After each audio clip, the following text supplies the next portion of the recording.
Hello, hello, IGC. I'm so happy to be back with you. Another beautiful day in Evansville, Indiana. The sun is out. It's a gorgeous Thursday, a perfect day for us to discuss leadership because, of course, it's Leadership Week here in the IGC. And I'm going to do just a quick recap as we get started today because we've spent a lot of time this week talking about what leaders do and characteristics of leaders that we're willing to follow. So this is what I want to do. First of all, remember the 4 key characteristics that we talked about on Monday that leaders, that if they possess them, people willingly follow them. And that is that they're honest, that they're forward-looking, competent, and inspiring. And remember, these came to the top after 3 decades of research, 100,000 plus of surveys for that characteristics of admired leaders. So we want to aspire to be a leader that possesses these characteristics, the ones that are honest, forward-looking, competent, and inspiring. And we've hit on all of those during this week. And today, our conversation is going to hit on all 4 of those in some way or another. And Monday, we talked about modeling the way. Tuesday was inspire a shared vision. Yesterday, we talked about challenging the process. Today's conversation is all about enabling others to act.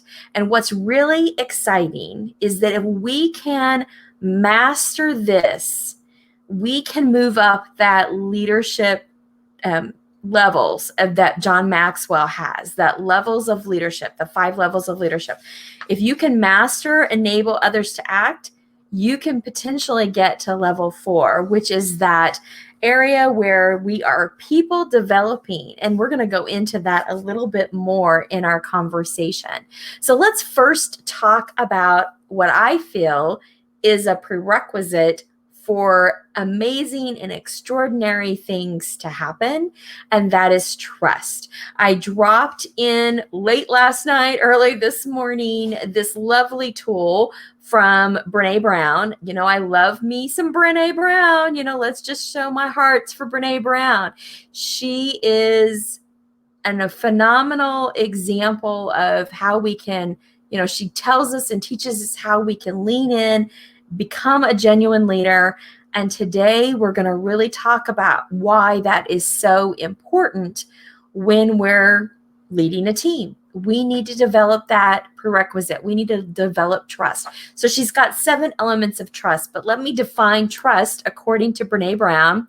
Trust is earned in the smallest of moments. It is earned not through heroic deeds or even highly visible actions, but through paying attention, listening, and gestures of genuine care and connection. And I think I do have that definition for you.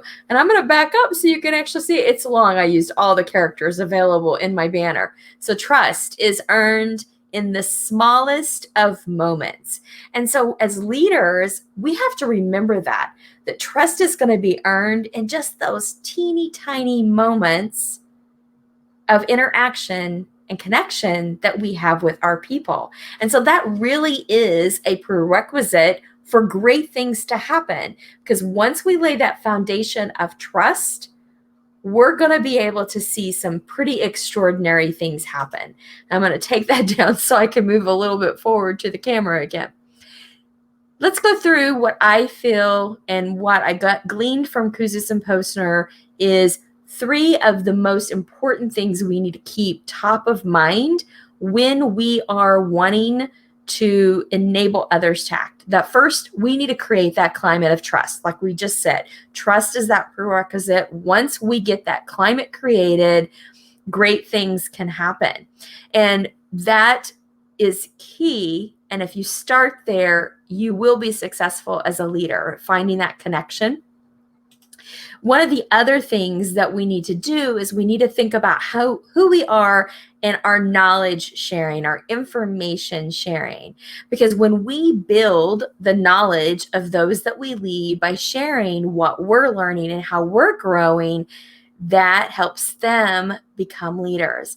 And one of the key things I want you to think about when we talk about enable others to act is I want you to strive to be one who creates new leaders.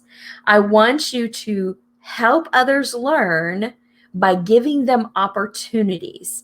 And it's hard sometimes as a leader. Sometimes we are fearful of the outcome. We talked about challenging the process yesterday. But if we don't give the people that we lead opportunities, it's going to be really hard for them to grow and develop leadership skills.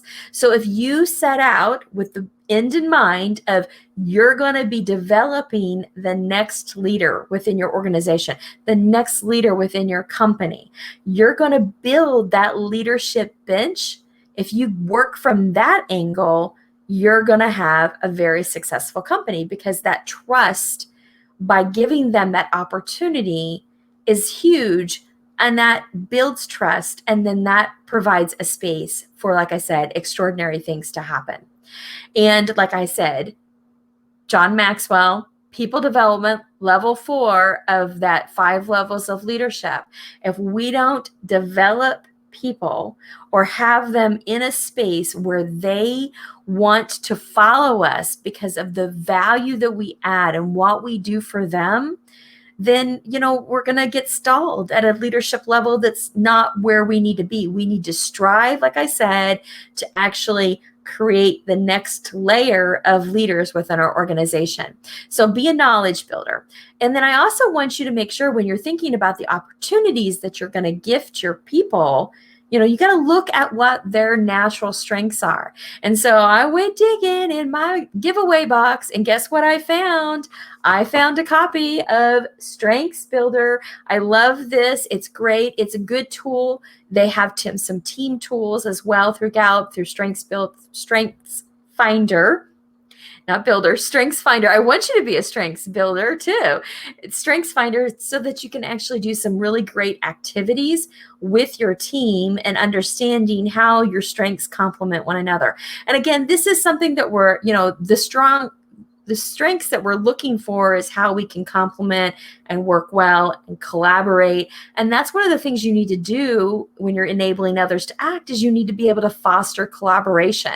Remember, we talked about going first. Sometimes in trust building and building collaborative teams, you as the leader, guess what? You've got to go first. If you don't go first, then there's a challenge. So I do have, of course, a book entry post that I want you to consider. And this is it. I want you to think about what area will you work on as you strive to enable others to act. Do you need to build a climate of trust? Maybe that's not really solidly in place right now. Maybe you need to work on knowledge sharing. Maybe you've been keeping some of the stuff to yourself, and you're not being you're applying too much of a filter. Maybe that's what you need to do. Someone who is on Facebook right now said that they've actually used the strengths test before. I love it. It was kind of a affirming process for me personally. It said, yes, this is what I'm supposed to do. So whenever I was exploring my options as I left corporate, clearly I loved that the very top competency or strength, and I can't remember what it's called, but it literally said I needed to be in a consultant or coaching capacity. So I thought, okay, yay, very affirming. And again, this is not something that's going to there's some tips in the book that I think that help you with building those strengths and some of that behavior change, but this is what you're naturally inclined to. Maybe you need to figure out, maybe that's the area you need to work on. Maybe you have a team where you need to really discover what their strengths are. It could be a great opportunity right now, if you're working remotely, to have your team do the Strengths Finder and share their results. I think the top 5, you get them for just $20, and it's a real easy spin to understand where people naturally are inclined, so that when you look out on the landscape, as the leader, guess what? You get to find the opportunity. And I from my past in the banking world, I loved doing that for my team members because I was a leader of leaders. So I had a leadership team that reported to me, and I would look for opportunities that lied within their strength zone. The ones that were really strong in loans, I would make sure that they were representing us, the region, on a committee. If they were really strong in customer service, then I would make sure that they would be part of a group that would be focusing on how we deliver things to clients.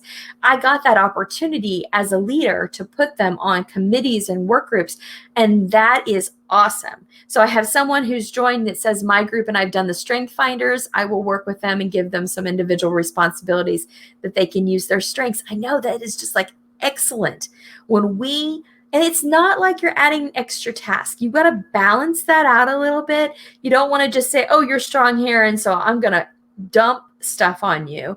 What you're doing here is you're giving them opportunities. And remember that little channel you need to tune into, that what's in it for me channel? You need to make sure that you're thinking about that whenever you're giving your team members opportunities.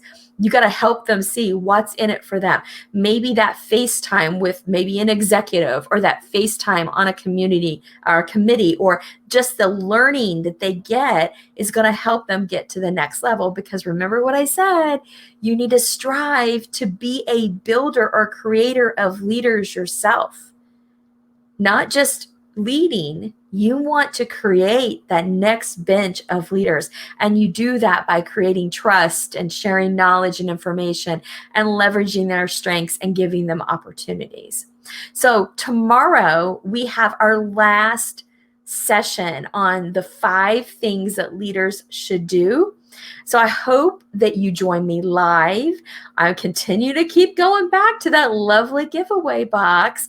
And I don't know if I'll find one more thing for tomorrow, but I might just. I'm not sure, but I'm thinking about adding something to the lovely pile of giveaways. So if you've shown up live, if you posted, every time you do that, your name's going to go on the wheel. I've decided to mix it up a little bit this next time. So don't forget to join me live and make some posts so that you can get entered to win.